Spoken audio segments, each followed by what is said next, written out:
The problem of illegal immigration is drawing global attention. In recent days,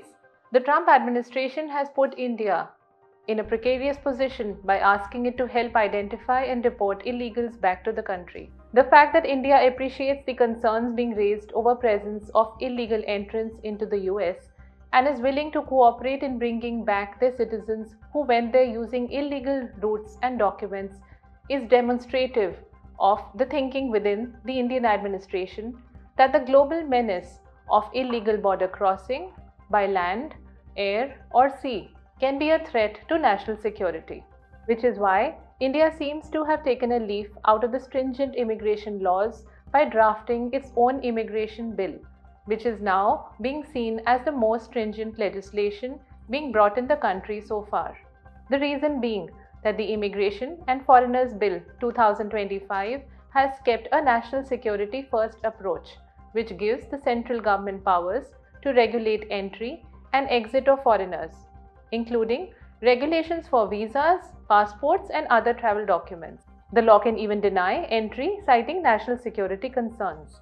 Matters relating to foreigners and immigration are presently administered through 4 laws.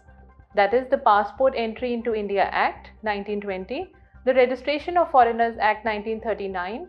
the Foreigners Act 1946, and the Immigration Carriers Liability Act 2000, which are proposed to be repealed. While the Immigration and Foreigners Bill 2025 consists of several existing procedures in the 4 acts proposed to be repealed after simplification and harmonization, it also has certain new provisions to meet the present-day requirements. This bill is in line with the Union Home Ministry's policy of simplification of laws and ease of doing business according to government officials. Key provisions in the bill include mandatory requirement of valid travel documents for entry, stay, exit from India,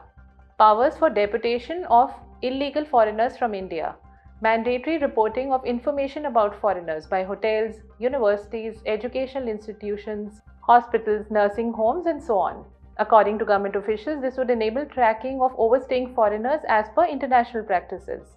Government officials believe that the simplified language in the bill will help in smooth administration of the provisions and ensure better compliance of foreigners with the immigration laws in the country. They claim that it will also provide adequate legal backing to the immigration functions and help in tackling the problem of illegal immigration and overstaying foreigners better. However, this bill is not connected with any matters related with grant of citizenship. While the opposition led by the Congress and Trinamool Congress are demanding further debate and discussion over the provisions of the bill, the government does realize that the move has the potential of stirring a debate on whether national security approach is in conflict with the interests of promoting tourism and trade, which is why the government is now trying to explain that the specific provisions relating to visa incorporated in the bill are meant to help the central government to further streamline, liberalize, and simplify the Indian visa regime, especially with regard to tourist visa, business visa, medical visa, and so on. The aim is to ensure that the legitimate foreign travelers have hassle-free entry, stay, and exit from India. At a time when New Delhi is already trying to counterbalance Trump's optics of sending a military flight full of illegals back to India, its own optics need to be right to avoid the illegal immigration issue becoming a political hot potato in coming days.